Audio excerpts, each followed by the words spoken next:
C'est un petit pas pour l'homme, mais un très grand pas pour Qin. Nous nous dirigeons enfin vers l'un des moments clés de la conquête de Han. C'est pourquoi si vous pensez avoir loupé des détails importants, ne vous inquiétez pas, Manga Brain c'est là pour ça. Dans cette vidéo, vous trouverez absolument tout ce qu'il faut savoir sur la conquête de Han et la stratégie du général To. Et si mon travail vous plaît, n'hésitez pas à vous abonner à la chaîne, à laisser un commentaire sous cette vidéo et surtout à mettre votre meilleur pouce bleu pour m'encourager. Ça m'aide énormément et c'est totalement gratuit. Alors installez-vous car voici le récapitulatif ultime du chapitre 808 de Kingdom. C'est parti.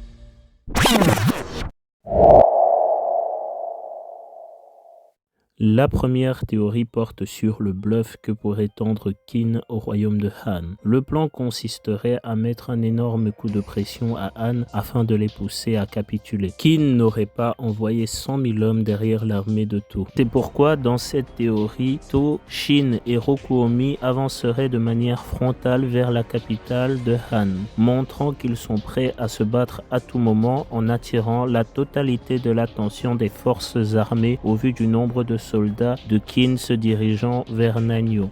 Hey, je vous avais dit quoi? Y'a personne qui peut me tester, photo! Oh shit.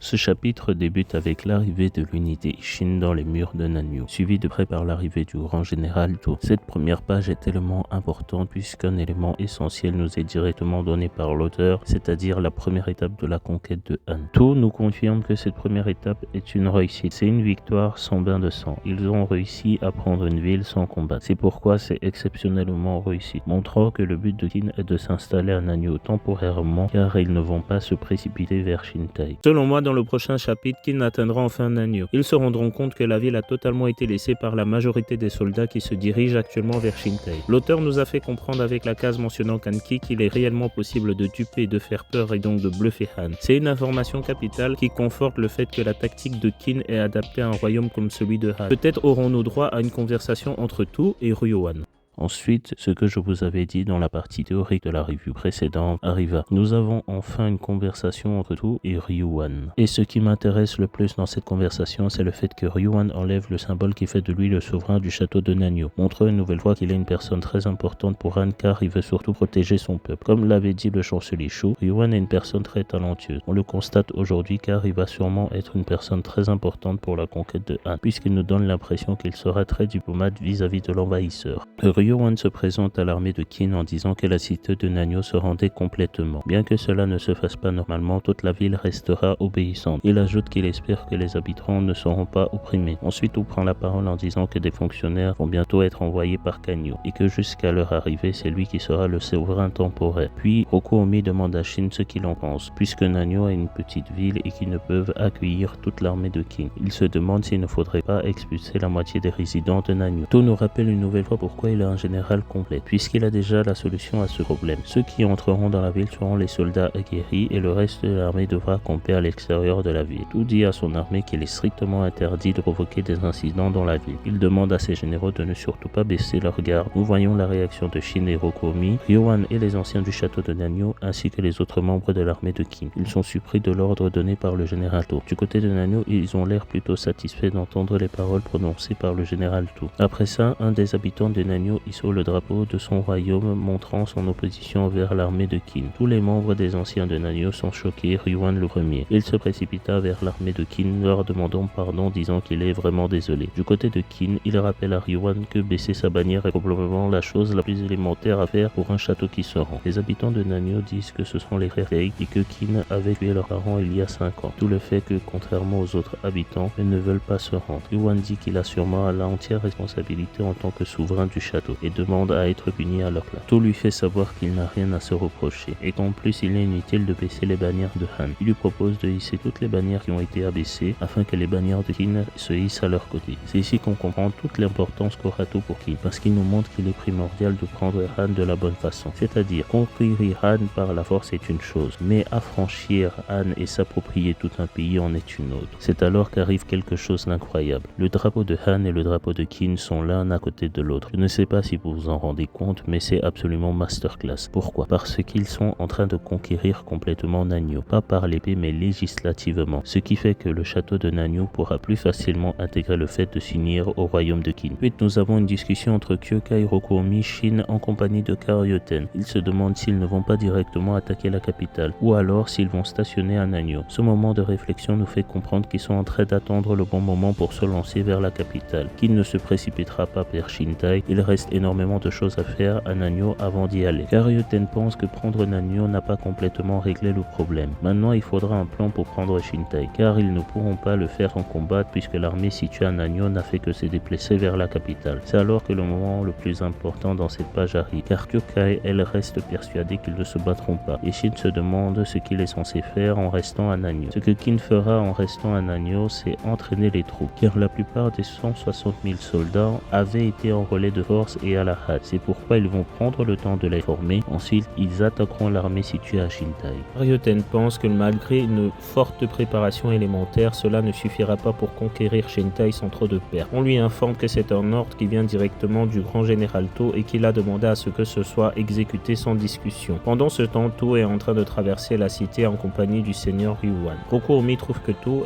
agit de manière étrange et qu'il est bien trop prudent avec le seigneur Ryuan. Mais c'est parce qu'il est un souverain respecté à Han, ce qui rend les choses beaucoup plus difficiles pour Qin, car s'il décapite Ryuan, il risque d'avoir du mal à gérer les habitants de Nanyō. Pendant ce temps, nous retrouvons Ryuan et le grand général To qui sont toujours en train de faire le tour du château. To demande à Ryuan de remettre sa couronne car cela rassurera le peuple de Nanyō. Ryuan le remercie de sa gentillesse à son égard et à celui des habitants, en ajoutant qu'il est une personne au grand cœur. To lui dit que ce n'est pas de ça qu'il s'agit. Suite à la réponse du général To, Ryuan, plongé dans ses pensées, imagine ce que pourrait signifier pour ceux qui ont été envahis de brandir la bannière de Qin à côté de celle de Han. Car bien que cela procure un sentiment de soulagement pour certains, pour d'autres cela ne pourrait que remplir leur envie de résistance et leur colère. Et ce problème sera difficile à calmer. To lui dit que cela ne suffirait pas, car il pense qu'il existe une clé et qu'elle se trouve à Nanyō, la clé pour la conquête de Shintai. Ensuite, un rapport urgent arrive jusqu'au château. Le fonctionnaire envoyé par Kanyo est arrivé. Son nom est Gokyo. Il demande pourquoi la bannière de Qin se trouve à côté de celle de Han. Il prend position en compagnie de ses sujets pour parler aux habitants de Nanyō, en disant qu'à partir d'aujourd'hui, il serait le nouveau gouverneur de Nanyō. Il ajoute que Qin est un état avec des droits stricts et que désormais les habitants de Nanyō devront vivre selon la loi de Qin. Il y a beaucoup de lois, mais il est bon de les apprendre progressivement. Il leur met la pression en disant qu'ils doivent suivre les ordres, sinon ils seront punis, et l'exécution reste une option de punition. On voit la réaction des habitants qui sont totalement apeurés. Avec l'arrivée de Gokyo, Hara nous montre une totale opposition entre l'approche du général To et l'approche de Gokyo, qui lui veut prendre Nanyō par la force, alors que To veut utiliser la psychologie. Dans la dernière page, il demande ensuite que soient retirées immédiatement les bannières de Han, afin que celle de Qin se retrouve en haut du château comme symbole de victoire. De plus, il a entendu dire que l'ancien seigneur Yuan n'avait toujours pas été exécuté. Il demande à ce qu'il soit poursuivi, capturé et décapité, car le bon sens voudrait que toute source de potentielle rébellion soit éliminée. Il dit tout cela devant une foule en panique face à ses déclarations, pensant à son seigneur. On voit les visages des habitants de Nanyō totalement apeurés et tristes. Tout ceci se termine sous un regard sanglant et froid du général To, un regard que l'on ne voit pas souvent, surtout avec lui. Avant de passer à la théorie, je tiens à dire que c'était vraiment un chapitre masterclass et j'ai pris beaucoup de plaisir à le lire et à le partager avec vous. Hara nous a offert vraiment quelque chose d'incroyable puisque sans même les dialogues, on comprend directement toute la tension qui se trouve à Han actuellement, bien que ce soit un chapitre de transition. C'est pourquoi pour moi c'est un chapitre qui sera très important pour la suite de l'avancée de la conquête de Han. Je n'avais pas ressenti une telle tension depuis Ryōfui. Aujourd'hui, Hara nous montre que on n'est plus seulement dans du combat, il n'y a pas que du sang et on revient aux fondamentaux de Kingdom.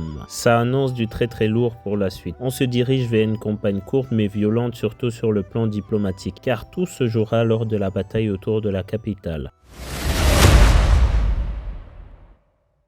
Cela nous montre aussi que vaincre Han est une chose mais l'annexer en est une autre. Hara nous montre deux approches totalement opposées. On comprend à la vue de la réaction des habitants de Nanyō. C'est pour nous faire comprendre que tout ne se résumera pas à conquérir la capitale. Il faut également dominer une population qui, en envisageant la défaite, pourrait déjà préparer une révolte. Han ne sera pas un état facile à faire tomber malgré son apparente faiblesse, surtout après l'arrivée d'un personnage comme Gokyo, avec qui il sera difficile de négocier, car tout pense que se servir de Ryuan, qui est un souverain respecté, pourrait faciliter la conquête et limiter les pertes. Gokyo, lui, pense que le bon sens est de fonctionner à l'ancienne, c'est-à-dire prendre la tête du chef et soumettre les habitants par la force. C'est un moment clé du manga, pas seulement pour la conquête de Han, mais pour la réunification de la Chine tout entière, car Sei dit lui-même à plusieurs reprises dans le manga qu'il devra unir les peuples et cela devra se faire au travers de la loi. Alors c'est le bon moment pour nous le montrer, car faire tuer une personne aussi importante que Ryuan pourrait conduire à des répercussions indésirables. C'est pourquoi il est important pour Kin de gérer cette situation. Cela montre également aux autres états que Kin n'a pas que l'approche militaire. Il ne suffira pas de faire la guerre, car si Kin tue tout le monde, qui restera-t-il à unir? Personne. C'est pourquoi j'ai vraiment la certitude que la victoire de Kin sur le plan militaire et diplomatique permettra à Kin de savoir comment gérer un état conquis. J'ai vraiment hâte de voir cela.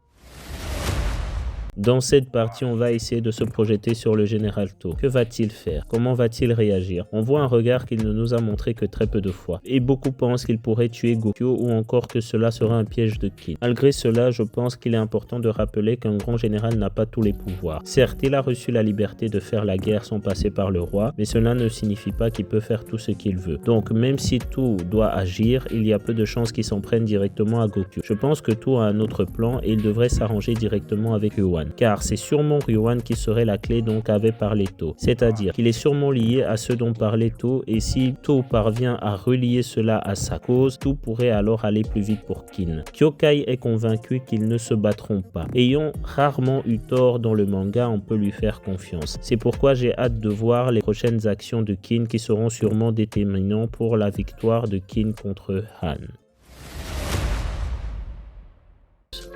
Et voilà, l'unité, c'est fini pour aujourd'hui. J'espère que la vidéo vous aura plu. N'hésitez pas à laisser votre meilleur pouce bleu et à vous abonner à la chaîne. N'oubliez pas non plus d'activer la cloche de notification et laisser vos théories en commentaire. C'est le meilleur cadeau que vous puissiez me faire et c'est totalement gratuit. Je vous retrouve la semaine prochaine pour la review, suivie de près par la vidéo sur Kanki contre Riboku.